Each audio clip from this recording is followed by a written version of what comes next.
Hi students, I'm making this video just because we had a little bit of trouble with the working Excel in lab this week. So I thought I would just go over a few things to give you guys that still need it some assistance. So first of all, many of you may not be aware, but Microsoft Office is actually available to Concordia students for free. To obtain this, all you have to do is go to this website right here. So I put a link on Blackboard so that you can find this. You just have to go to the Helpful Materials tab, and this will bring you to this, which you can click on, which will take you to this website, which explains how you can get Office, which includes Excel, for free. Looking at it, you just have to type in your email, click Get Started, and then you'll be able to download the entire suite, which includes Excel, if you want to have Excel on your personal computer. If not, you can always use the computers in the computer labs, which should have Excel on them for you to use.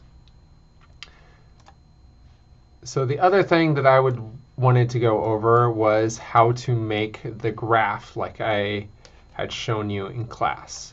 So we have our values here for our students who are sitting and standing. So we're going to zoom in on this so that we can get a better look at it.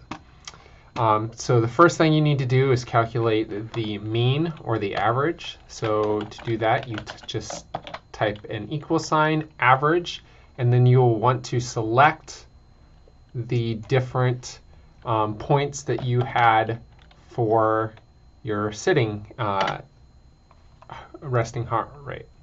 If you take your mouse and take the cursor so that it's on the lower right corner of the mean that you just calculated, you can just drag that over, and now you have the mean for the standing calculated as well.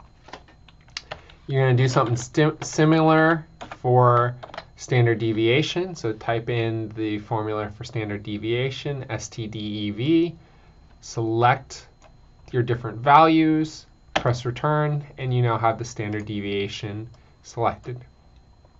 If you want to perform a t-test, you can just do equal t-test, select your values for your first measurement, put in a comma, select your values for your next column, so standing, put a comma.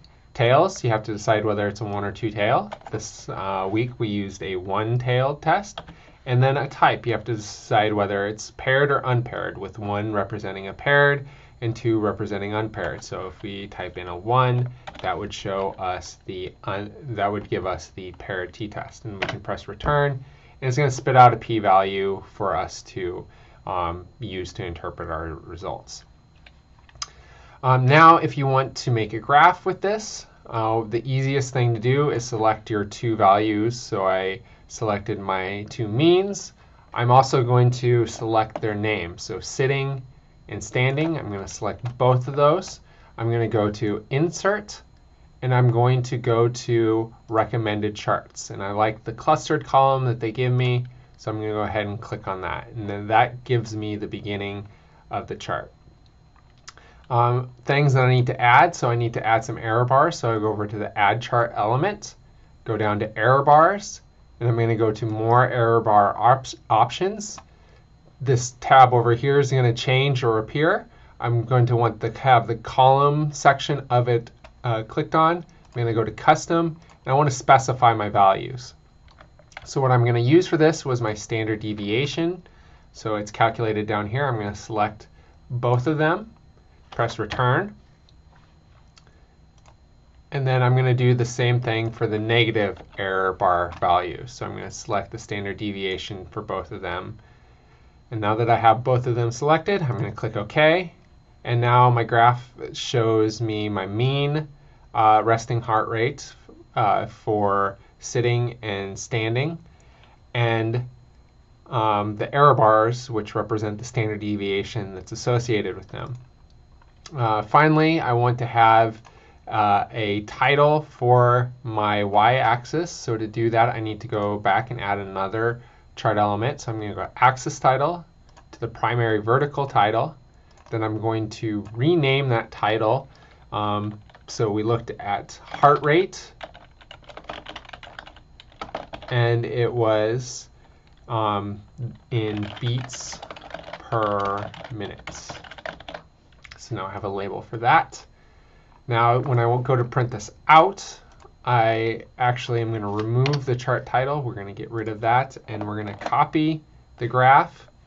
So I did Command C. If you have a PC, it's going to be Control C instead of Command C. I'm going to go into Word. So I have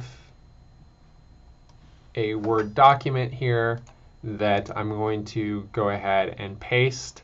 I'm going to paste special and do a PDF because that usually comes out better than doing just the regular. And then I have my graph. I'm going to write a little bit about it. So figure 1, this is the heart rate for sitting and standing. And then I'm going to say the columns represent what they represent. So they represent the mean, and the error bars represent what they represent. So they represent the standard deviation. So this would be what you need to print out and turn into me if you haven't already. And now it's going to print out just on a single sheet of paper with all the relevant information. So that was it. I hope this is a good aid to you for those of you that still need it. Otherwise, I'll see you guys in class.